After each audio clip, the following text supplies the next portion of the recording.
Paano po ba natin mapapanatiling ligtas ang ating mga estudyante at mga guro sa ganitong klase ng mga emergency?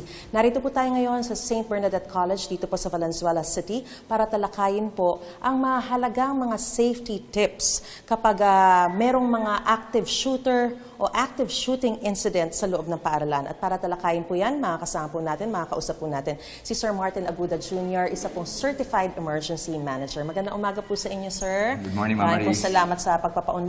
Una po sa lahat, ano po ba ang dapat tandaan natin kapag halimbawa naipit tayo sa ganitong klase ng sitwasyon? Okay, ang usual emergency response procedure natin ay yung tinatawag na run, hide, and fight, no? Ito po ay hindi katulad ng duck, cover, and hold na parang sequential. Okay. Ito po ay options natin na pwedeng gawin. Hindi lahat gagawin. Hindi lang kung ano po yung applicable doon for that sa particular situation. Oo, Alright. ang pinaka-importante po sa lahat ng bagay during an emergency is to run away from the threat. Kung kakayanin natin, kung malayo pa yung putok ng baril, and yung threat natin, no? So yung run is the first procedure or evacuation. Okay, evacuate. Susundan natin yung usual evacuation na ginagawa sa mga drills natin. You go to a designated place kung saan kayo dapat magkita-kita na safe as determined by the school officials. Okay. Kailan ka mag-hide? Yan. Pagka nandiyan na yung threat sa atin na malapit, na ang tingin natin, escape is not an option anymore. Halimbawa, nasa loob ka ng classroom. Nasa loob ka ng classroom. Tapos nasa labas yung shooter. At nasa labas na ng classroom mo yung shooter or nasa corridor. Okay. Siguro, dyan na natin titingnan na baka hindi na wise na tumakbo. Okay. Dahil tayo ay moving target na. So, gagawin na natin yung high technique o yung lockdown na tinatawag. So, dito, ang gagawin natin is ikandado yung pinto, i-barricade ang pinto. Sabihin, kung lagyan natin ng mga harap para hindi basta makapasok. Okay. Patay ang ilaw, patay ang cellphone, tahimik. Kung may curtain. At kung may curtain, dahil may mga glass ang mga classrooms natin dito, i-block off natin at magtago as if walang tao doon sa loob ng classroom. Kasi ang attacker, ang perpetrator, hindi naman yan naghahanap ng isang tao. Maaaring pag nakita niya na sarado ang room, maghahanap na siya ng posibleng ibang targets niya. Kailan ligtas na halimbawa yung sinasabi nyo nga po, pag lumikas ka, mag-evacuate ka, san ka pupunta? Minsan kasi matataranta ka, magpapanik ka, san safe pumunta?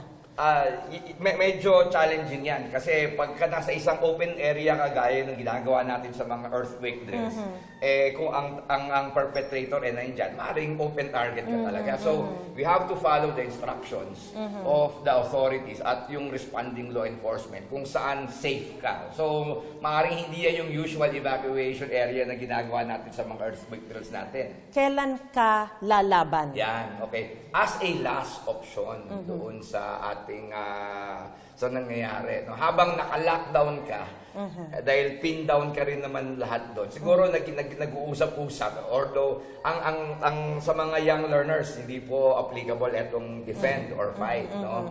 But sa mga medyo adult na estudyante, option natin, siguro led by the teacher, na tayo ay posibleng lumaban, no? Na just in case maswarm natin kumbaga kuyog yung perpetrator, kung kaya natin lang naman. Pero armado, anong gagawin? Unahin muna yung hawak na baril? Medyo talagang challenging po talaga kasi hindi natin ituturo yung mga disarming. Pero yung swarm, kuyog, kung kakayanin, di ba? Okay, kasi nasa loob tayo ng classroom. But again, that is age-appropriate yung ganyang approach, yung defend or fight. Paalala lang po natin, sa mga ganitong sitwasyon, ano po yung gusto nating mensahe na iwan sa ating mga manonood? Talagang medyo kakaiba po itong mga threats na nangyayari sa atin, sa mga school active attacks, active shooting. At grabe po yung panic na pwedeng ibigay nito sa ating mga estudyante, sa ating mag-aaral. Napaka-importante po dito na alam natin yung procedure. Kaya yung mga guro po ay ang suggestion natin, talagang dapat alam nila yung i-guide kung paano i-guide sa mga emergency procedures gaya ng di-discuss natin. Dahil pag nagpanik ang tao at pag nagpanik ang mga estudyante, baka may mga secondary hazards na pwede po. Alright. Maraming salamat po, Sir Martin Aguda Jr., isa pong Certified Emergency Manager sa inyo pong panahon at sa mga tips na ibinigay niyo po sa amin.